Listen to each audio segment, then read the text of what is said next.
अस्सलाम वालेकुम स्टूडेंट्स, मैं आपको अपने यूट्यूब चैनल पे वेलकम करती हूँ। मुझे उम्मीद है कि आप सब लोग खैरियत से होंगे। इस वीडियो में हम लोग स्टूडेंट जो हमारा चैप्टर नंबर 3 है उसकी एक्सरसाइज नंबर 2 को हम लोग कंप्लीट कर रहे हैं। लास्ट वीडियो में हम लोगों ने क्वेश्चन एक्सरसाइज नंबर 2 के क्वेश्चन नंबर 3 को सॉल्व किया था, जिसमें हमारे पास इस तरह से फ्रैक्शन थी और दो फ्रैक्शन के मिड में डिवाइड का साइन था, तो हम लोगों ने इसको सॉल्व किया था। ठीक है, अगर आप लोगों ने एक्सरसाइज नंबर 2 के क्वेश्चन नंबर 1, क्वेश्चन नंबर 2 या क्वेश्चन नंबर 3 को अंडरस्टैंड करना है तो इन वीडियोज़ का लिंक भी मैंने डिस्क्रिप्शन में दे दिया है। आप वहाँ से ओपन करके इसको देख सकते हैं और अच्छे तरीके से लर्न कर सकते हैं। ठीक है, क्योंकि अगर आप लोगों को फ्रैक्शन की मल्टीप्लिकेशन और डिवीजन ये दोनों चीज़ समझ आ गई होंगी, अच्छे तरीके से आप लोगों ने अंडरस्टैंड कर लिया होगा, देन स्टूडेंट्स आप लोगों के लिए जो ये वर्ड प्रॉब्लम के क्वेश्चंस आएंगे 4 to ऑनवर्ड जितने भी हमारे पास क्वेश्चन है सारे वर्ड प्रॉब्लम के। ठीक है, तो अगर आप लोगों को फ्रैक्शन की मल्टीप्लिकेशन और डिवीजन अच्छे तरीके से समझ आ गई होगी तो वर्ड प्रॉब्लम के क्वेश्चन को सॉल्व करना आपके लिए बिल्कुल भी मुश्किल नहीं होगा। ठीक है, तो आप लोगों ने पहले प्रीवियस वीडियो को देखकर क्वेश्चन नंबर 1, 2 एंड 3 को अच्छे तरीके से अंडरस्टैंड कर लेना है, लर्न कर लेना है। देन उसके बाद आप लोगों ने क्वेश्चन नंबर 4 to ऑनवर्ड जितने भी वर्ड प्रॉब्लम क्वेश्चन हैं उनको सीखना है। ठीक है, तो स्टूडेंट क्वेश्चन नंबर 4 हमारे पास वर्ड प्रॉब्लम का है। सबसे पहले इसको रीड करके अंडरस्टैंड कर लेंगे कि यहाँ पर हम लोगों ने क्या सॉल्व करना है, क्योंकि इस एक्सरसाइज में हम लोगों ने फ्रैक्शन की मल्टीप्लिकेशन और फ्रैक्शन की डिवीजन के क्वेश्चन किए, तो यही चांसेस हैं कि हमारे पास जब वर्ड प्रॉब्लम क्वेश्चन होंगे तो उसमें भी हम लोग फ्रैक्शन को मल्टीप्लाई कर रहे होंगे, कुछ फ्रैक्शंस को, और कुछ को डिवाइड कर रहे होंगे। लेकिन किन को हमने मल्टीप्लाई करना है और किन फ्रैक्शंस को हमने डिवाइड करना है, ये क्वेश्चन को पढ़ के ही हमें पता चलेगा। ठीक है, हम लोग खुद से नहीं कह सकते यहाँ हमने मल्टीप्लाई करना है, यहाँ हमने डिवाइड करना है। हमने क्वेश्चन को अंडरस्टैंड करना है, देखना है कि यहाँ पर हमें गिवन क्या है और हम लोगों ने फाइंड क्या करना है। ठीक है, दो स्टेटमेंट होती हैं वर्ड प्रॉब्लम की। फर्स्ट स्टेटमेंट होती है कि आपको गिवन क्या क्या चीज़ें हैं। सेकंड मोस्ट इंपॉर्टेंट स्टेटमेंट होती है कि आपने फाइंड क्या करना है। ठीक है, तो दोनों को अंडरस्टैंड करते हुए हम लोग क्वेश्चन को अच्छे तरीके से समझेंगे पहले और फिर इसका सोल्यूशन स्टार्ट करेंगे। If 5 into 1/2 metre of cloth is use to stitch one dress, अगर इतने मीटर, जो कि मिक्स नंबर में फ्रैक्शन गिवन है, अगर इतने मीटर क्लोथ यूज़ होता है एक ड्रेस को स्टिच करने में, सीने में, how much cloth will be use to stitch 7 such dresses, तो कितना कपड़ा, हाउ मच क्लोथ का मतलब है कितना कपड़ा इस्तेमाल होगा 7 ड्रेसेस को स्टिच करने में, सीने में। अगर एक ड्रेस को सिलाई करने में इतना कपड़ा, इतने मीटर क्लोथ यूज़ होता है, तो आप बताएं कि 7 ड्रेसेस को सीने में कितना कपड़ा यूज़ होगा।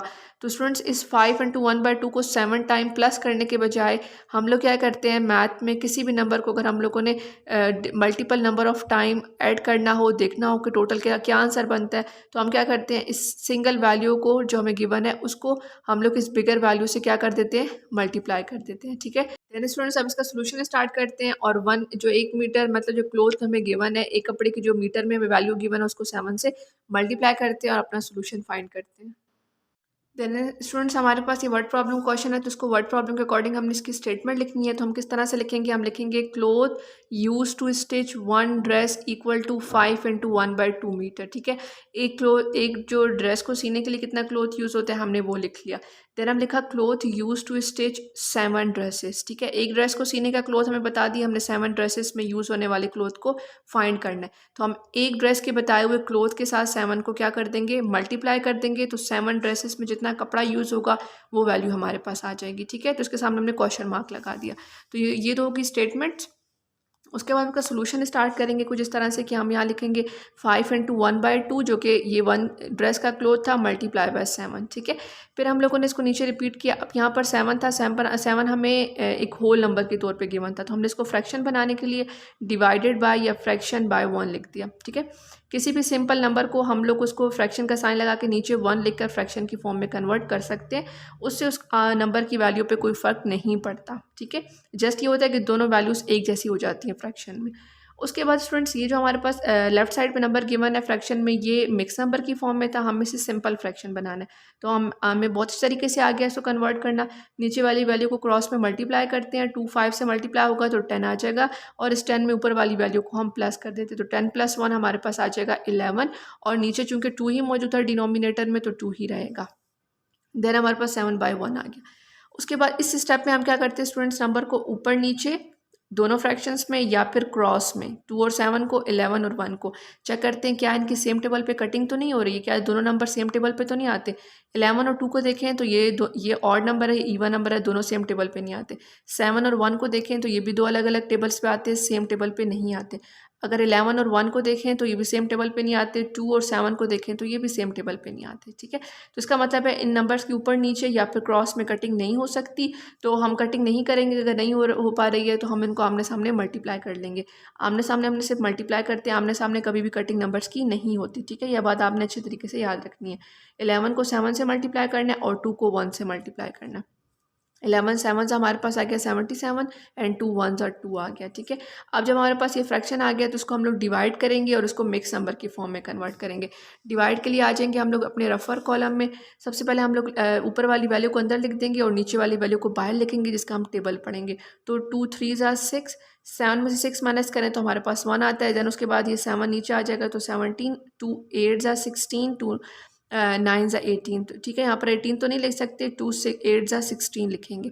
7 में 6 माइनस करेंगे तो 1 आ जाएगा और उसके बाद कोई और नंबर नहीं है जिसको नीचे लेकर आए, तो ये रिमाइंडर है। ठीक है, अब इसको मिक्स वर्ड नंबर वाली फॉर्म में हम किस तरह से लिखते हैं कि जिस नंबर से हमने डिवाइड किया होता है, जो ऊपर डिनोमिनेटर है डिनोमिनेटर वही रहेगा, और जो रिमाइंडर बचता है यहाँ पे, ये जो रिमाइंडर की वैल्यू है ये ऊपर आ जाती है न्यूमिनेटर में, और जिसका हमने टेबल पढ़ा होता है ये 38, ये यहाँ साइड पर आ जाएगा। तो हमारा सिंपल फ्रैक्शन मिक्स नंबर में कन्वर्ट हो जाएगा। ठीक है, मिक्स नंबर में कन्वर्ट कर दिया, इसके सामने मीटर लिखते हैं, मतलब ये हमें टोटल क्लोथ पता चल गया जो 7 ड्रेसेस में यूज़ होगा कपड़ा। तो हमने नीचे अपना आंसर वैसे लिखना है जैसे हम लोगों ने ऊपर स्टेटमेंट लिखी थी जिसके सामने हमने क्वेश्चन मार्क लिखा था। ठीक है, तो हमने लिखेंगे cloth use to stitch 7 dresses equals to 38 into 1/2 metre. ठीक है, और इसके साथ अपना आंसर मेंशन कर देंगे कि ये हमारा आंसर आ गया। जो ऊपर हमने क्वेश्चन मार्क लिखा है ना, उसी के सामने आंसर लिखेंगे और उसके साथ मीटर का साइन लिखेंगे और आंसर लिख देंगे। ठीक है, तो स्टूडेंट क्वेश्चन नंबर 4 का आंसर है। मुझे उम्मीद है कि आपको अच्छी तरीके से समझ आ गया होगा। आप इसको नोट डाउन कर लें। इसके बाद क्वेश्चन नंबर 5 को स्टार्ट करते हैं। पेज नंबर 53 पे क्वेश्चन नंबर 5 है, जो कि स्टेटमेंट का है। सबसे पहले इसकी स्टेटमेंट को अंडरस्टैंड करते हैं। Hina eight 1/2 of cake. 1/2 का मतलब है हाफ। ठीक है, 1 कंप्लीट होता है, 1/2 का मतलब होता है किसी भी चीज़ का है। अगर मैं यहाँ पर केक की शेप बनाऊँ तो ये हाफ हो गया। ठीक है, मतलब 2 पार्ट्स में केक डिवाइडेड है, 2 पार्ट्स में। ठीक है, उसका एक पार्ट हमने सेलेक्ट किया, तो 1/2 का मतलब होगा हाफ केक। ठीक है, Hina ate half of a cake. Hina जो है वो आधा केक खा जाती है। If there were 8 pieces of cake, अगर केक के 8 पीसेस हों, how many pieces did Hina eat. ठीक है, अगर टोटल केक के हम 8 पीसेस करें, जिसमें से हम कहें कि हिना ने हाफ केक खा लिया। ठीक है, 8 में से हाफ पीसेस खा लिए। अगर आप 8 का हाफ करें, 8 को 2 पार्ट्स में डिवाइड करें तो क्या बनता है 4। ठीक है, 4 4 2 पार्ट्स बनते हैं। तो अगर हिना ने आधा केक खाया, इसका मतलब है वो 4 पीसेस ऑफ केक को खा गई है। ठीक है, टोटल 8 पीसेस थे केक के। तो ये तो हम लोगों ने वैसे ही इसको फाइंड कर लिया पढ़ते हुए, लेकिन हम इसका सोल्यूशन भी देखेंगे किस तरह से हमें आंसर मिलता है कि हिना ने जो अगर हाफ केक खाया उसमें से 8 टोटल पीसेस थे, तो हिना ने जो है वो कितने पीसेस खाए होंगे। ठीक है, how many pieces did Hina eat, कि हिना ने कितने पीसेस खा लिए होंगे। तो हम इसका सोल्यूशन स्टार्ट करते हैं, वहाँ पे मैं आपको और डिटेल में क्लियर करके बताती हूँ कि ये किस तरह से हमारे पास इसका आंसर 4 आएगा। ठीक है, तो मैं उम्मीद कर रही हूँ कि आपको स्टेटमेंट समझ आ गया कि हम लोगों ने इसमें फाइंड क्या करना है। तो स्टूडेंट्स का सोल्यूशन स्टार्ट करते हैं। क्वेश्चन नंबर 5 का हम सोल्यूशन इस तरह स्टार्ट करेंगे। हम लिखेंगे Hina ate part of a cake. कितना केक का पार्ट जो हिना ने ईट किया, खाया, 1/2 हाफ पार्ट। ठीक है, टोटल पीसेस ऑफ केक, जितने भी हमें total pieces of cake given थे वो 8 थे। Hina 8 pieces of cake, Hina ने कितने खा लिए पीसेस ऑफ केक। ठीक है, ये हमने फाइंड करना, तो उसके सामने हमने क्वेश्चन मार्क लिख दिया। तो हम लोगों ने सेकंड और फर्स्ट और सेकंड स्टेटमेंट की वैल्यूज़ को यूज़ करते हुए थर्ड वाली स्टेटमेंट को फाइंड कर लेंगे। इसको मैंने बहुत ईजी वर्ड्स में लिखा है ताकि आप उसको याद करना ना पड़े, बल्कि आप इसको क्वेश्चन के अंदर से भी पिक कर सकते हैं स्टेटमेंट को। ठीक है, उसके बाद स्टूडेंट्स हमने क्या करना है, 1/2 जो कि हाफ केक हमें हिना ने खा लिया, मल्टीप्लाई बाय टोटल जो उसके पीसेस थे। ठीक है, केक के जो टोटल पीसेस थे उसके साथ हम इसको मल्टीप्लाई कर देंगे। अब इसको सॉल्व करेंगे। 1/2 मल्टीप्लाई बाय 8, 8 के नीचे कोई वैल्यू नहीं है, इसको फ्रैक्शन बनाना है तो इसको हम डिवाइडेड बाय 1 कर देंगे। अब दोनों वैल्यू सेम हो गई हैं। जब हमारे पास दोनों फ्रैक्शंस होते हैं, दरमियान में मल्टीप्लाई का साइन होता है, तो हम देखते हैं इनकी आपस में ऊपर नीचे या फिर क्रॉस में कटिंग तो नहीं हो रही है। और अगर हम ऊपर नीचे देखें तो 1 और 2 की कटिंग नहीं हो सकती है, 8 और 1 की भी नहीं हो सकती है। क्रॉस में देखें तो 1 और 1 की कटिंग नहीं हो सकती है, दोनों 1 1 है, इनका कटिंग कर ली भी नहीं सेम टेबल पे, तो आंसर 1 ही आएगा। 2 और 8 को देखें तो इनकी कटिंग हो सकती है, दोनों जो है वो 2 के टेबल पे आते हैं, तो हम यहाँ लिखेंगे डिवाइडेड बाय 2, यहाँ भी आ जाएगा डिवाइडेड बाय 2। ठीक है, टेबल फिक्स हो गया। 2 1 ज़ा 2, 2 4 ज़ा, क्योंकि 2 का टेबल कहाँ तक पढ़ेंगे, 2 आए 1 ज़ा, 2 का टेबल कहाँ तक पढ़ेंगे, 8 आए तो 2 4 ज़ा। ठीक है, अब इनकी कटिंग होगी। अब यहाँ पर हम वैल्यूज़ लिखेंगे, ऊपर 1 ही था, नीचे कटिंग करके आंसर 1 आ गया। मल्टीप्लाई का साइन, ऊपर कटिंग करके हमारे पास आ गया 4 और नीचे ये 1 ही था।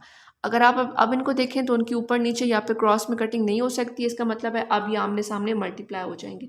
4 1 ज़ा 4 एंड 1 1 ज़ा 1। ठीक है, तो मैंने आपको पहले भी बताया था जिस नंबर के नीचे 1 हो उसको हम सिंपल इस तरह से वैल्यू में भी लिख सकते हैं 4 में। ठीक है, 1/4 होता तो फिर उसको हम लोग 1/4 ही लिखते, 4 नहीं बना सकते थे। अगर ऊपर 1 होता, नीचे 1 है तो हम इसको 4 लिख सकते हैं। तो इसका मतलब है अगर टोटल 8 पीस थे, उसमें से हाफ केक हिना ने खा लिया, तो कितने पीसेस हिना ने खाए होंगे, 4 पीसेस। तो देखें हमारे सोल्यूशन में भी इसका आंसर 4 ही आया है।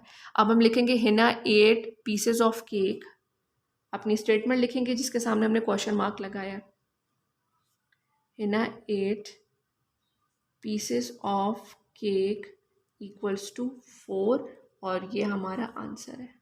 ठीक है, इसका मतलब है हिना ने जो है वो 4 पीसेस ऑफ केक खाए हैं टोटल, जिसमें से 8 थे और उसने हाफ खा लिए। ठीक है, तो मैं उम्मीद करती हूँ स्टूडेंट्स आपको ये क्वेश्चन नंबर 5 का स्टेटमेंट की जो क्वेश्चन है उसका भी समझ आ गई होगी, उसका सोल्यूशन भी आपको अच्छे तरीके से समझ आ गया होगा।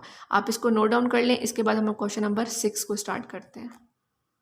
देन स्टूडेंट क्वेश्चन नंबर 6 हमारे पास गिवन है पेज नंबर 54 पे।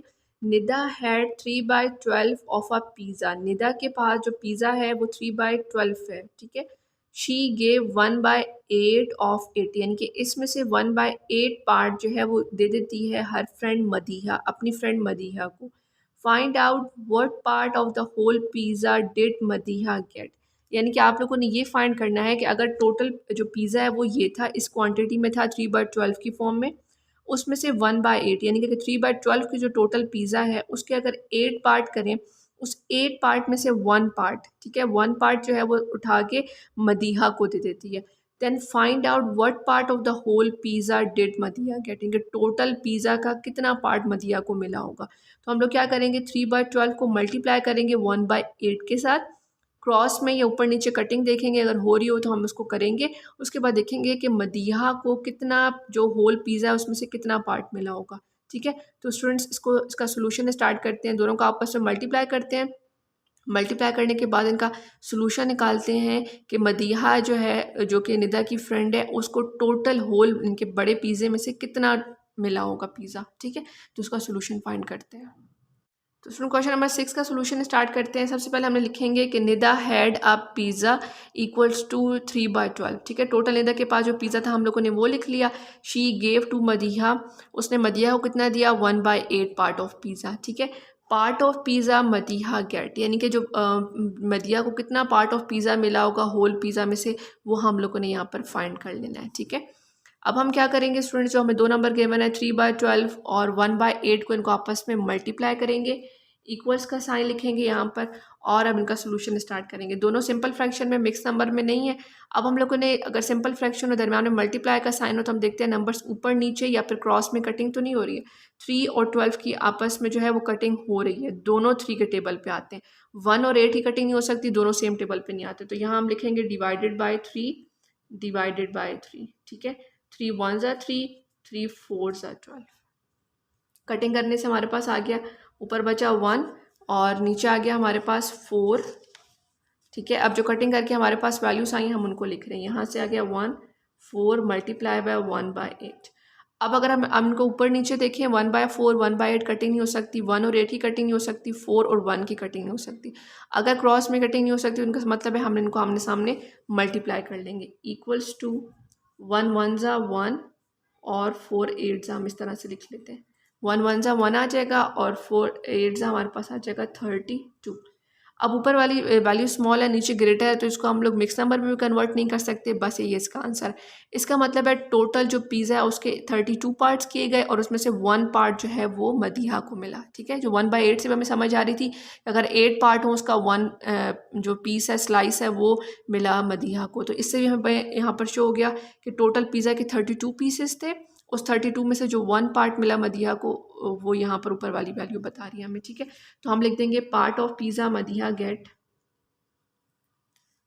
Part of pizza Madiha get equals to, ये वही स्टेटमेंट है जो हमने ऊपर लिखी थी, उसके सामने हमने क्वेश्चन मार्क लिखा था। ठीक है, इक्वल्स टू 1/32 और ये हमारा आंसर है। ठीक है, तो इस तरह से हम इसका आंसर फाइंड कर लेंगे। तो स्टूडेंट्स ये क्वेश्चन नंबर 6 का सोल्यूशन था। आई होप आपको अच्छे तरीके से समझ आ गया होगा। आप इसको अच्छे तरीके से नोट डाउन भी कर लें, अंडरस्टैंड भी कर लें। इसके बाद हम इसका क्वेश्चन नंबर 7 स्टार्ट करते हैं। देन स्टूडेंट क्वेश्चन नंबर 7 हमारे पास है कि to decorate the classroom Hasan use ribbon of 2 colours. Classroom को डेकोरेट करने के लिए हसन जो है वो रिबन यूज़ करता है 2 कलर्स के। The length of the blue ribbon is 5 × 1/8 metre. जो ब्लू कलर का रिबन है उसकी लेंथ इतनी है। The length of red ribbon is 2/3 of the length of the blue ribbon. यानी कि जो रेड रिबन है उसकी लेंथ जो है 2/3 टाइम्स लेंथ है इस रिबन के, ब्लू रिबन के इक्वल। ठीक है, अब ये उसने एक रिबन की तो एग्जैक्ट बता दी है मीटर में वैल्यू, लेकिन दूसरे रिबन की नहीं बताई। कहा कि ये इस रिबन के 2/3 की इक्वल है, यानी कि इस रिबन के 3 पार्ट किए जाएँ तो उसमें से 2 पार्ट्स सेलेक्ट किए जाएँ तो वो हमारे पास रेड रिबन की वैल्यू बनती है। ठीक है, अगर इस रिबन को हम लोग कन्वर्ट करेंगे सिंपल फ्रैक्शन में तो उसको चेक करेंगे इस रिबन की एक्चुअल लेंथ कितनी है मीटर में।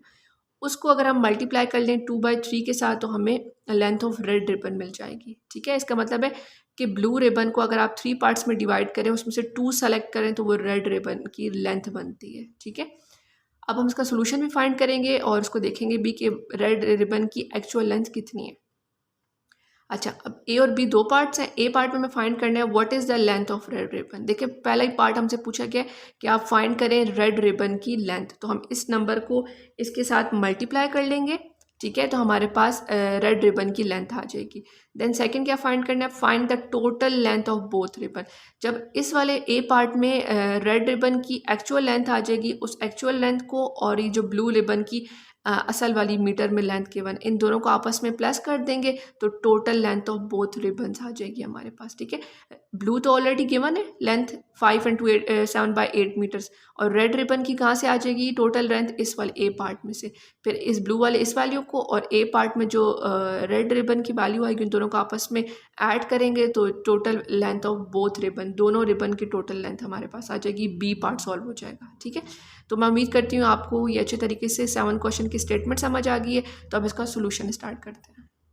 देन स्टूडेंट क्वेश्चन नंबर 7 का हम सोल्यूशन स्टार्ट करेंगे। सबसे पहले हम लिख देंगे length of blue ribbon equals to 5 × 7/8 metre, जो कि हमें ब्लू रिबन की लेंथ गिवन थी। उसके बाद हम लिखा length of red ribbon of blue ribbon. ठीक है, कि जो लेंथ ऑफ रेड रिबन है ब्लू रिबन के मुताबिक वो उसका कितना पार्ट है 2/3 मीटर। ठीक है, इसको हम exactly length of red ribbon नहीं लिख सकते थे। उसके बाद स्टूडेंट्स हम लोगों ने ए पार्ट लिखा कि लेंथ ऑफ रेड रिबन के हम लोगों ने ए पार्ट में क्या फाइंड करना वो क्वेश्चन मार्क के साथ लिख दिया। बी पार्ट हम लिखा total length of both ribbons आ जाएगा। ठीक है, इक्वल्स टू क्वेश्चन मार्क। अब ये दोनों चीज़ें हमने लिख ली। अब उसके बाद हम लोगों ने क्या किया कि नीचे अपना ए पार्ट का सोल्यूशन स्टार्ट किया। यहाँ पर हमने लिख दिया length of red ribbon equals to, यानी कि जो हमें ब्लू रिबन की वैल्यू गिवन है multiply by 2/3 part of blue ribbon, जो हमने कहा गया है कि red ribbon 2/3 part of blue ribbon की इक्वल है, तो हमने उसको आपस में मल्टीप्लाई करके इसके सामने लिख दिया। नीचे हम लोगों ने वैल्यू को रिपीट किया।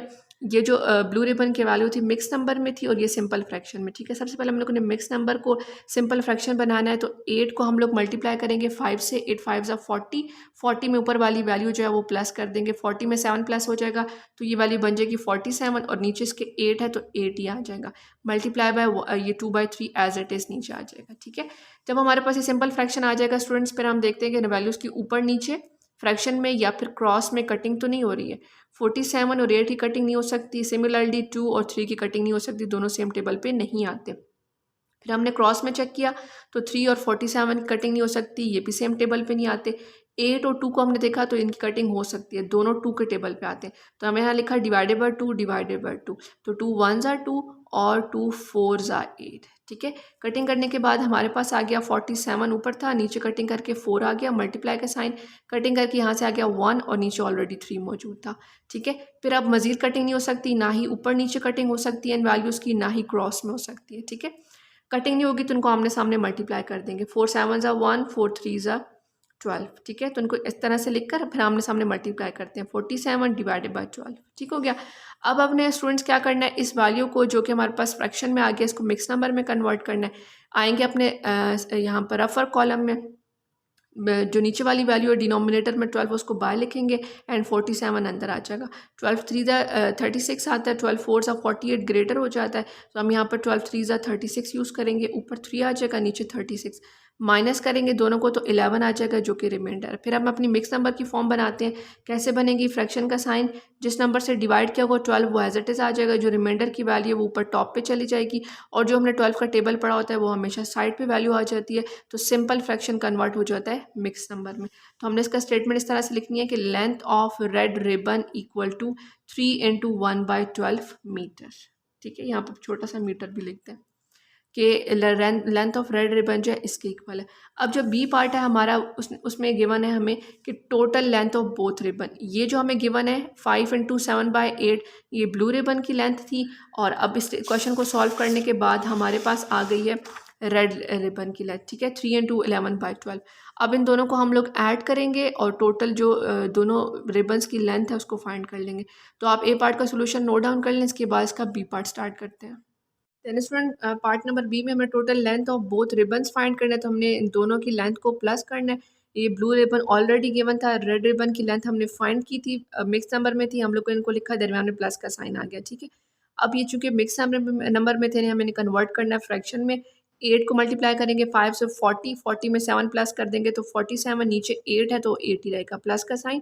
12 को हमने 3 से मल्टीप्लाई किया तो हमारे पास आ गया 36, और उस 36 में हमने 11 को ऐड किया तो आंसर आ गया 47। ऊपर आ गया 47, नीचे आ गया 12 जो कि ऑलरेडी 12 मौजूद था। ठीक है, अब साइड बाय साइड हम रफ वर्क भी देखते जाएंगे। उसके बाद हमने इसको जब कन्वर्ट कर लिया फ्रैक्शन में तो हमारे पास ये दो वैल्यूज़ आ गई। अब हमने क्या करना है, अब हमने इन वैल्यूज़ को आपस में प्लस करना है। तो प्लस करने के लिए स्टूडेंट्स हमें पता है कि डिनोमिनेटर में सेम वैल्यू होनी चाहिए, तो यहाँ पर 8 है, यहाँ पर 12 है, डिनोमिनेटर सेम नहीं है, दरम्यान में प्लस का साइन है, तो अब इनको हम ऊपर नीचे क्रॉस में कटिंग तो नहीं कर सकते, वो हम सिर्फ मल्टीप्लाई के केस में करते हैं। तो हम आएंगे अपने रफ वर्क में, इनका एलसीएम लेंगे। 8 और 12 का एलसीएम लिया, हम लोगों ने सिंपल फैक्टर बनाया जिस तरह से हम बनाते थे। फिर इन फैक्टर्स को, जो कि 4 फैक्टर्स हैं, आपस से मल्टीप्लाई किया, 4 6 24। एलसीएम ने हमें बताया कि दोनों के नीचे 24 आना चाहिए, तो अपन 47/8 लिखा। 8 को किससे मल्टीप्लाई करें, 24 आए, 8 3 24, ऊपर नीचे इस फ्रैक्शन को 3 से मल्टीप्लाई कर लिया, प्लस का साइन, 47/12।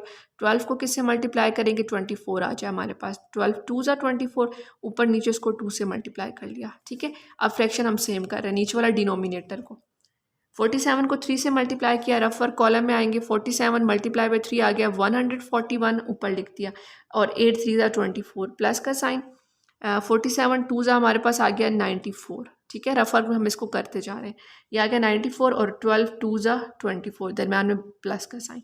अब इनको प्लस करने के बाद चूंकि डिनोमिनेटर सेम हो गया, हमने एक लाइन लगाई, 24 लिख दिया, दोनों के नीचे 24 था, 141 प्लस 94, इन दोनों का प्लस करना। रफ वर्क कॉलम में आए, यहाँ हमने लिखा 141 प्लस 94, आपस में प्लस किया तो हमारे पास आ गया 235। ठीक है, ऊपर आ गया 235, नीचे डिवाइडेड बाय 24। अब चूंकि हमारे पास क्वेश्चन मिक्स नंबर में था, हमने इसका आंसर भी मिक्स नंबर में देना है, तो हम इसको मिक्स नंबर में करने के लिए डिवाइड के कॉलम में आए, हमने डिवाइड किया, 24 को हमने डिवाइड के सिंबल के अंदर लिखा, और 235 को अंदर लिखा, और 24 को बाहर।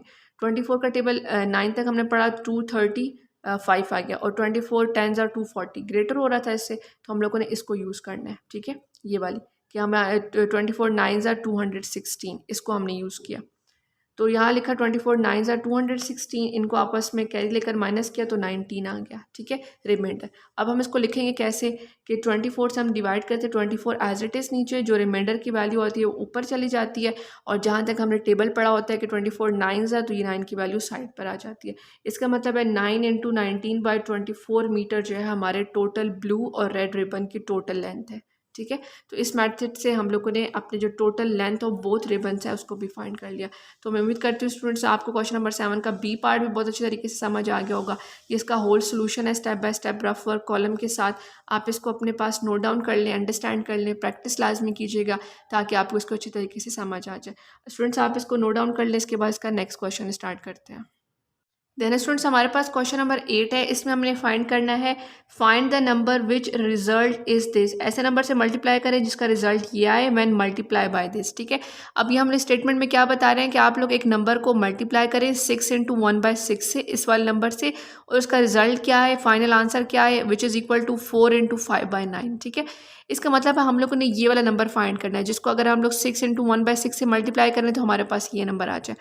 अब चूंकि ये नंबर हमारे पास गिवन नहीं है, ये नंबर गिवन है और ये गिवन है, इन दोनों के बीच में इक्वल का साइन है, इस नंबर के साथ आ रहा है मल्टीप्लाई, इसको हम इक्वल के दूसरी तरफ मूव करेंगे ताकि इसके साथ सॉल्व हो जाए, तो इसका साइन कन्वर्ट हो जाएगा डिवाइड में। ठीक है, तो इसका मतलब है इस बिगर वैल्यू को हम लोग इस नंबर से डिवाइड करेंगे और इसका सोल्यूशन फाइंड करेंगे। ठीक है, तो इस तरह से मैंने आपको स्टेटमेंट बता दी, लिखा हुआ तो मल्टीप्लाई है लेकिन स्टेटमेंट कुछ इस तरह से कि इस नंबर कि इसको किस नंबर से आप मल्टीप्लाई करें तो आपके पास ये आए। चूँकि आपको मल्टीप्लाई में नंबर नहीं गिवन तो हम डिवाइड करके उस थर्ड नंबर को फाइंड करेंगे जिसको यहाँ लिखेंगे और इन दोनों को मल्टीप्लाई करें तो हमारे पास ये आंसर बन रहा हो। ठीक है, तो इसका सोल्यूशन स्टार्ट करते हैं। ठीक है, तो स्टूडेंट्स अब 8 का सोल्यूशन हम इस तरह से लिखेंगे, हम लिखेंगे find the number equals to question mark और यहाँ पर लिखेंगे number multiply by this number equals to this. यानी कि जो स्टेटमेंट हमें गिवन है ना उस तरह से हम इसको लिख लेंगे कि हमें ये वाला नंबर फाइंड करना है जो कि इस नंबर से मल्टीप्लाई हो और उसका आंसर ये आ रहा हो। ठीक है, तो इसका मतलब अब ये दो नंबर्स हमें गिवन है, इनको हम यूज़ करेंगे। तो ये वाली टर्म इधर मल्टीप्लाई हो रही है, उसको उधर मूव करेंगे इक्वल के लेफ्ट साइड पे, तो ये आपस में डिवाइड हो जाएंगे। इन दोनों टर्म्स को आपस में डिवाइड करेंगे तो ये वाला नंबर हम फाइंड कर लेंगे जिसके आपस में दो नंबर्स को मल्टीप्लाई करें तो ये बन रहा हो। ठीक है, तो इसका मतलब इस स्टेटमेंट को रीड करने से हमें पता चला कि हमने दो नंबर्स को आपस में डिवाइड करना है। तो हमने ये 4 इंटू 5/9 डिवाइडेड बाई 6 इंटू 1/6 लिख लिया।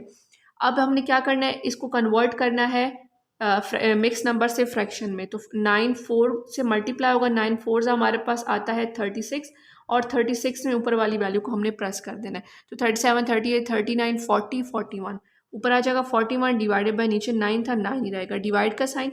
इसको भी कन्वर्ट करेंगे, 6 को 6 से मल्टीप्लाई करेंगे तो 6 6 ज़ा 36 और इस 36 में ऊपर वाली वैल्यू को प्लस कर देंगे तो 36 + 1 37, यहाँ आ जाएगा 37 डिवाइडेड बाय 6। ठीक है, अब हमने क्या करना है, इस डिवाइड के साइन को मल्टीप्लाई में चेंज करना है। तो फर्स्ट वाली value as it is 41/9 divide change होगा मल्टीप्लाई में और सेकंड वाली टर्म का रेसिप्रोकल आ जाएगा। ठीक है, उलट हो जाएंगी, 6 ऊपर आ जाएगा एंड 37 नीचे आ जाएगा। ठीक है, रेसिप्रोकल लेने के बाद स्टूडेंट्स अब ये मल्टीप्लाई का साइन और फ्रैक्शन आ गए दोनों साइड पे। अब हमने वैल्यूज़ को ऊपर नीचे और क्रॉस में चेक करना है, इनकी कटिंग तो नहीं हो रही। ऊपर नीचे देखें तो 41 और 9 इनकी कटिंग नहीं हो सकती, 6 और 37 की भी किसी सेम टेबल पे कटिंग नहीं हो सकती। फिर हमने क्रॉस में चेक करना है, तो 41 और 37 को देखें तो इन दोनों की कटिंग नहीं हो सकती है। अगर हम 9 और 6 को देखें तो दोनों 3 के टेबल पे आते हैं, दोनों की कटिंग हो सकती है। हमने लिखा डिवाइडेड बाई 3 और डिवाइडेड बाई 3, कटिंग की 3 3 ज़ा 9 होता है और 3 2 ज़ा 6। ठीक है, कटिंग के बाद हमारे पास आ गया 41/3 मल्टीप्लाई बाय 2/37। अब अगर आप नंबर्स को ऊपर नीचे देखें या फिर क्रॉस में देखें तो मजीद इनकी कटिंग नहीं हो सकती। अगर कटिंग नहीं हो सकती दैट्स मीन हम इनको आमने सामने मल्टीप्लाई कर देंगे। लाइक फॉर एग्जांपल के 41 को 2 से मल्टीप्लाई कर देंगे तो 41 2 ज़ा 82 आ जाएगा, ये वैल्यू हम ऊपर लिख देंगे। और 3 को 37 से मल्टीप्लाई कर देंगे तो 37 3 ज़ा हमारे पास आ जाएगा 111, ये नंबर आ जाएगा।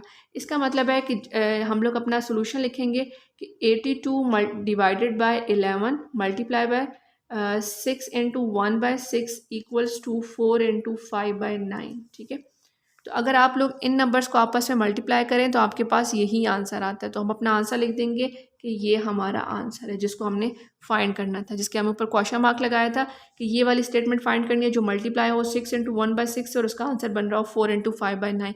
तो अगर आप इसको सॉल्व करें, मिक्स नंबर को कन्वर्ट करें सिंपल फ्रैक्शन में, इनकी क्रॉस में ऊपर नीचे कटिंग करें तो आपके पास एग्जैक्टली यही नंबर आएगा। ठीक है, तो इसका मतलब है 82/111 जो है हमारा आंसर है। तो स्टूडेंट क्वेश्चन नंबर 8 का सोल्यूशन था। आई होप आपको अच्छे तरीके से समझ आ गया होगा। तो आप इसका सोल्यूशन नोट डाउन कर लें। इसके बाद हम अपना लास्ट जो एक्सरसाइज नंबर 2 का लास्ट क्वेश्चन है, क्वेश्चन नंबर 9, उसका सोल्यूशन स्टार्ट करते हैं। ठीक है, तो स्टूडेंट क्वेश्चन नंबर 9 हमें गिवन है 44 into 1/6 kilometre sugar is to be packed in 4 into 5/12 kilogram packet, यानी कि टोटल इतनी शुगर है जो कि इतने जो किलोग्राम के पैकेट्स हैं उनमें सेव की जा रही है। अब अपने फाइंड क्या करना है, ए पार्ट है how many packets sugar will be placed pack, ठीक है, कितने पैकेट्स में जो है वो शुगर जो है वो पैक होगी, हमने ये फाइंड करना है। इसके लिए तो हमें पता है हमने डिवाइड करना है, ठीक है, हमने जो नंबर ऑफ पैकेट्स फाइंड करने हैं उसको हम लोग डिवाइड करके फाइंड करेंगे। बी पार्ट है कि how much sugar will be there in 9 packets of mass 4 into 5/12 kilometre, कहते हैं कि हाउ मच शुगर, कितनी शुगर, कितने किलोमीटर शुगर आएगी 9 पैकेट्स ऑफ मैस में। अगर 9 पैकेट्स में हम इसको डाल रहे हैं और उसके 4 इंटू 5/12 किलोग्राम शुगर हर पैकेट में आ रही होगी, तो टोटल मैस कितना बनेगा, कितना हमें पता चलेगा कितनी शुगर जो है वो 9 पैकेट्स में जो है वो सेफ हो सकेगी। तो बी पार्ट में हमें क्या करेंगे, इस एक वैल्यू को, जो एक पैकेट की वैल्यू है 4 इंटू 5/12 किलोमीटर को 9 से क्या कर देंगे, मल्टीप्लाई कर देंगे, तो हमारे पास टोटल 9 पैकेट की शुगर आ जाएगी किलोमीटर में। एक ही गिवन है मैथ्स में, 9 के हमने फाइंड करने तो मल्टीप्लाई कर लेंगे। नंबर ऑफ़ पैकेट्स फाइंड करने के लिए टोटल किलोग्राम ऑफ शुगर को जो पैक किया जा रहा है किलोग्राम्स में, उसके साथ डिवाइड कर देंगे तो हमारे पास नंबर ऑफ़ पैकेट्स आ जाएंगे कि टोटल ये शुगर कितने पैकेट्स में जो है वो सेव हो सकती है या उसको पैक की जा सकती है, ठीक है। ए पार्ट में डिवाइड करेंगे और बी पार्ट में मल्टीप्लाई करेंगे। आई होप आपको स्टेटमेंट समझ आ गई होगी। तो स्टूडेंट्स का सोल्यूशन स्टार्ट करते हैं। देन क्वेश्चन नंबर 9 का सोल्यूशन स्टार्ट करेंगे स्टूडेंट्स। हम इसका सोल्यूशन इस तरह से लिखेंगे कि 44 into 1/6 kg sugar packed in 4 into 5/12 kilogram के पैकेट्स में जो है वो इतनी टोटल शुगर जो वो पैक हो रही है, ठीक है। ए पार्ट हमें गिवन था कि packets of sugar will B packed, total कितने पैकेट्स ऑफ शुगर जो है वो पैक होंगे।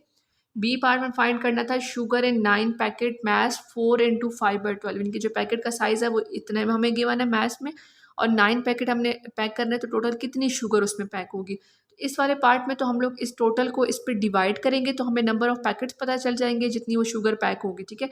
एक पैकेट की वैल्यू ये है और टोटल शुगर इतनी है, एक पैकेट में इतनी शुगर आती है, तो इस टोटल को एक पैकेट के शुगर पे हम डिवाइड करेंगे तो हमारे पास नंबर ऑफ़ पैकेट्स आ जाएंगे, ठीक है, जितने पैक होंगे इस शुगर के। बी पार्ट हमारे पास है कि शुगर है 9 पैकेट्स, 9 पैकेट में कितनी शुगर हो, अगर एक पैकेट में इतनी है तो 9 पैकेट्स में कितनी होगी, तो एक की वैल्यू को हम 9 से क्या करेंगे, मल्टीप्लाई कर देंगे, तो टोटल 9 पैकेट्स की शुगर हमारे पास आ जाएगी, ठीक है। आई होप आपको ए और बी पार्ट समझ आ गया। अब इसका सोल्यूशन स्टार्ट करते हैं। सबसे पहले ए पार्ट का सोल्यूशन स्टार्ट करेंगे। यहाँ हम लिखा packet of sugar will B packed, जो हमारी स्टेटमेंट थी। अब हम लोगों ने ओरिजिनल टोटल शुगर थी वो और जितनी शुगर एक पैकेट में आ रही थी उसको लिखा, दोनों को आपस में डिवाइड किया, ठीक है। अब चूँकि मिक्स नंबर में है हम लोगों ने कन्वर्ट करना है इसको सिंपल फॉर्म में, तो 6 को 44 से मल्टीप्लाई करेंगे, 44 को 6 से मल्टीप्लाई करें तो 264 आता है। इस 264 में 1 को प्लस कर देंगे, तो 264 में 1 को प्लस करेंगे तो 265 आ जाएगा। 265 ऊपर वाली वैल्यू आ जाएगी न्यूमिनेटर की, और डिनोमिनेटर 6 है तो 6 ही रहेगा। डिवाइड का साइन एज इट इज़ नीचे आएगा। 12 को हम 4 से मल्टीप्लाई करेंगे, तो आप रफर कॉलम में देखें 12 को हमने 4 से मल्टीप्लाई किया तो 48 आया। इस 48 को हमने लिख दिया और अब 48 में हमने 5 को प्लस करना है, तो 48 में अगर आप 5 प्लस करें तो आपके पास आ जाता है 53। तो ये 53 हमने न्यूमिनेटर में ऊपर लिख दिया और नीचे जो 12 था डिनोमिनेटर में एज इट इज़ आ गया। अब दोनों वैल्यूज सिंपल फ्रैक्शन में कन्वर्ट हो गई हैं। अब हम लोगों ने क्या करना है, फर्स्ट वाली वैल्यू एज इट इज़ आएगी 265 डिवाइडेड बाई 6, डिवाइड चेंज होगा मल्टीप्लाई में, और सेकंड वैल्यू का रेसिप्रोकल आ जाएगा, यानी कि 12/53 आ जाएगा, ठीक है। अब हमने वैल्यूज़ को जब मल्टीप्लाई में कन्वर्ट कर लिया, अब हम देखते हैं कि वैल्यूज़ के ऊपर नीचे या फिर क्रॉस में कटिंग तो नहीं हो रही है। अगर हम ऊपर नीचे देखें तो किसी वैल्यू के आपस में कटिंग नहीं हो रही है। क्रॉस में देखें तो 265 की 53 से नहीं हो रही है, लेकिन 6 की 12 से कटिंग हो रही है, ठीक है। तो दोनों 6 के टेबल में आते हैं, डिवाइडेड बाई 6 डिवाइडेड बाई 6 किया, 6 1 ज़ा 6, 6 2 ज़ा 12, ठीक है। अब कटिंग करने के बाद हमने वैल्यूज़ को लिखा 265 multiply by 2 divided by 1 multiply by 53, जो नीचे से बचा। 265 को अगर हम 2 से मल्टीप्लाई करें तो आंसर आता है 530 ऊपर आ जाएगा, एंड 53 1 ज़ा 53। अब ये दोनों नंबर्स को हम डिवाइड करेंगे तो हम लोगों ने 53 बाहर लिखा, 530 अंदर लिखा, 53 1 ज़ा 53, और जो ज़ीरो बचा इसके साथ इसको हम ऊपर ले जाएंगे क्योंकि इसके नीचे लाने का कोई फ़ायदा नहीं, क्योंकि कोई वैल्यू ही नहीं बची, तो ये 10 आ जाएगा हमारे पास। 10 हमारे पास आंसर है। इसका मतलब है कि टोटल जो है अगर हमारे पास इतनी शुगर हो और उसमें से अगर इतने वन पैक में इतने केजी ऑफ शुगर अगर हम लोग डाल रहे हैं तो टोटल कितने पैक हमारे पास तैयार होंगे, 10 पैकेट्स, ठीक है। ठीक है। तो ये पार्ट नंबर ए का सोल्यूशन था, आप इसको नोट डाउन कर लें। इसके बाद पार्ट नंबर बी स्टार्ट करते हैं। स्टूडेंट पार्ट नंबर बी हमारे पास है कि शुगर इन 9 पैकेट, मैस 4 × 5/12, यानी कि शुगर जो है वो 9 पैकेट्स में कितनी आएगी अगर उसका मैस यानी कि एक पैकेट की जो वैल्यू है 4 × 5/12, इसका मतलब हम लोग 9 को 1 जो पैकेट की मैस है उसके साथ मल्टीप्लाई कर लेंगे। तो 9 × 4 × 5/12 इनको मल्टीप्लाई कर लिया। अब हमने यहाँ पर वैल्यू लिखी, 9 जो है वो सिंपल फ्रैक्शन था तो डिवाइडेड बाय 1 कर दिया, इसको हम लोगों ने फ्रैक्शन बना दिया। उसके बाद हम लोगों ने इसको मल्टीप्लाई करना है, तो 12 को 4 से मल्टीप्लाई करेंगे, जो वैल्यू आएगी उसमें हम लोग 5 को प्लस कर देंगे। तो अगर आप लोग 12 को 4 से मल्टीप्लाई करें तो यहाँ पर आपके पास वैल्यू आएगी और उसमें आप लोगों ने इस 5 को प्लस कर देना। ठीक है, ये हम प्रीवियस भी करके आ चुके हैं। अगर हम 12 को 4 से मल्टीप्लाई करें तो 48 आता है और 48 में 5 को प्लस कर देंगे तो 53। ठीक है, ये मिक्स नंबर को सिंपल फॉर्म में हमने कन्वर्ट कर लिया। और उसके बाद हम लोगों ने अब देखना है कि दोनों वैल्यूज़ फ्रैक्शन में और मल्टीप्लाई का साइन है तो वैल्यूज़ ऊपर नीचे या फिर क्रॉस में इनकी कटिंग तो नहीं हो रही है। ऊपर नीचे दोनों की कटिंग नहीं हो सकती, लेकिन क्रॉस में कटिंग हो सकती है। यहाँ पर हमने लिखा डिवाइडेड बाय 3, इसको भी डिवाइडेड बाय 3 कर दिया। 3 3 ज़ा 9 और यहाँ पर हो जाएगा 3 4 ज़ा 12। ठीक है, अब 3 और 4 आ गया तो हमने मज़ीद कटिंग नहीं हो सकती, हमने नीचे लिखा 3 और यहाँ पर लिखा 1 मल्टीप्लाई बाय 53 डिवाइडेड बाय 4। ठीक है, ये जो कटिंग करके वैल्यूज़ आए, अब इनको हम आमने सामने मल्टीप्लाई कर देंगे। 53 को मल्टीप्लाई करेंगे 3 से, तो 53 को 3 से मल्टीप्लाई करें, 3 3 ज़ा 9, 3 5 ज़ा 15, 159 आ जाएगा आपके पास। ठीक है, एंड 1 4 ज़ा 4 आ जाएगा। उसके बाद स्टूडेंट्स हमने क्या करना होता है, इस सिंपल फ्रैक्शन को मिक्स नंबर की वैल्यू में कन्वर्ट करना है। तो हम डिवाइड कर लेंगे, 4 बाहर आ जाएगा, 159 इस डिवीजन के सिंबल के अंदर आ जाएगा। 4 3 ज़ा 12 और 4 ज़ा 16, 16 तो नहीं आ सकता, 4 3 ज़ा 12 आ जाएगा। माइनस करेंगे, यहाँ से 3 आ जाएगा और ये 9 भी नीचे आ जाएगा। ठीक है, 39 बन गया। 4 9 ज़ा 36 होता है, 4 10 ज़ा 40, तो 4 9 ज़ा 36 लिखेंगे, माइनस करेंगे तो 3 आ जाएगा जो कि रिमाइंडर है, क्योंकि इसके बाद कोई और वैल्यू नहीं जिसको हम नीचे लेके आए। तो इसका सोल्यूशन हम कैसे लिखेंगे, जिससे हमने डिवाइड किया था 4 वो एज इट इज़, जो रिमाइंडर की वैल्यू वो ऊपर आ जाएगी और जो हमने टेबल पढ़ा 39 तक वो साइड पे आ जाएगा। ठीक है, केजी। इसका मतलब है अगर शुगर हो, अगर इतनी शुगर हो एक पैकेट में तो 9 पैकेट में कितनी शुगर होगी वो हमने यहाँ पर फाइंड कर लिया, 39 × 3/4 kg। ठीक है, तो स्टूडेंट्स मैं उम्मीद करती हूँ कि आपको 4 to 9 जितने भी क्वेश्चन थे एक्सरसाइज नंबर 2 के वर्ड प्रॉब्लम के अच्छे तरीके से इनका सोल्यूशन समझ आ गया होगा। अगर आपको कुछ चीज़ समझ नहीं आई है तो आप वीडियो को बैक करके दोबारा से देख सकते हैं ताकि आपको अच्छे तरीके से समझ आ जाए। और अगर इनकेस आपको कोई प्रॉब्लम होती है किसी क्वेश्चन में तो आप कॉमेंट सेक्शन में मुझसे पूछ सकते हैं। तो इंशाल्लाह नेक्स्ट वीडियो में हम लोग चैप्टर नंबर 3 की रिव्यू एक्सरसाइज जो लास्ट एक्सरसाइज नंबर है 3 उसको स्टार्ट करेंगे। तो स्टूडेंट्स मेरी वीडियो को देखते रहिएगा ताकि आपको अच्छे तरीके से मैथ की समझ आ जाए। Thank you so much for watching. अपना बहुत ख्याल रखिएगा। अल्लाह हाफिज़।